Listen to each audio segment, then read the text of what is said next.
Bom mestre, que farei para herdar a vida eterna?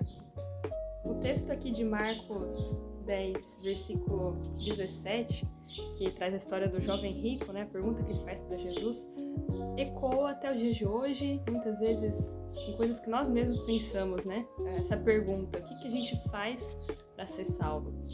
E em resposta a essa pergunta, a gente pode lembrar da história de John Wesley, né? Que para quem não sabe, foi o pai da igreja metodista.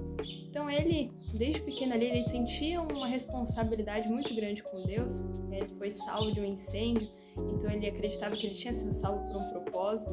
Então ele tentava viver a vida dele da melhor forma possível, seguindo a palavra de Deus. E quando ele estava na universidade, ele fundou o Holy Club, que é o Clube Santo. Então, os membros desse clube ali, universitários, eles tinham diversas regras a cumprir com relação a jejum, orações constantes, leitura da palavra. Então, eles tinham horários para fazer isso, para visitar os doentes, os pobres, os presos.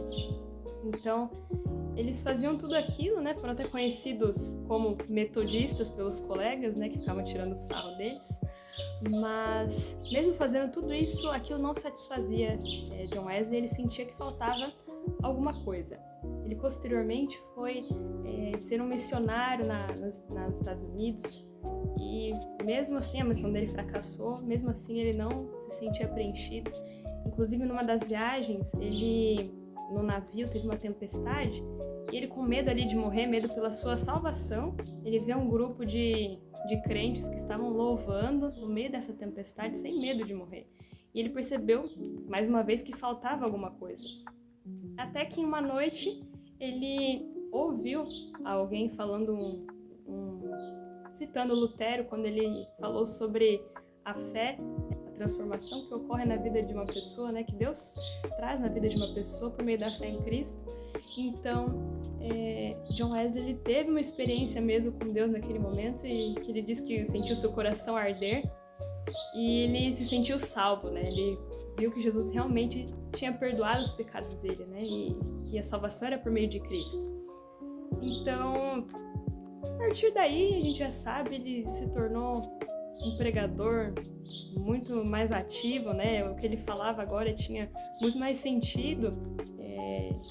O trabalho que ele fez, né, com as pessoas, com a sociedade, foi muito impactante, e tudo porque agora ele tinha uma fé viva, né, algo que realmente tinha preenchido ele através da fé em Cristo.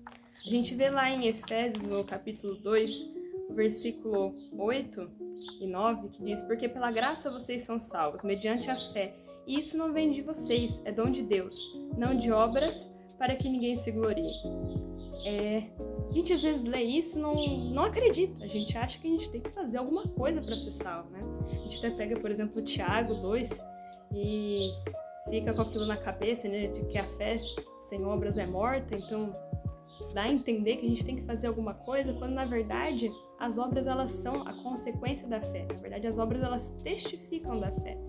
Então, não tem como eu dizer que eu tenho fé, que eu aceitei a graça de Cristo, e aquilo não causar uma transformação em mim. Que é isso que Deus quer fazer na nossa vida. Até em Efésios 2, no versículo 10, diz: pois somos feitura dele, criados em Cristo Jesus para boas obras, as quais Deus de antemão preparou para que andássemos nelas. É plano de Deus que a gente haja conforme Ele planejou. E isso é uma consequência, isso é a prova da nossa fé. Isso mostra que nós aceitamos a Cristo de verdade, que nós estamos sendo transformados à semelhança dele, nós vamos agir conforme a vontade dele. Então, que a gente possa sempre ter isso em mente, né? Pensar que é por meio da graça de Cristo que nós somos salvos, né? Através da nossa fé em Cristo.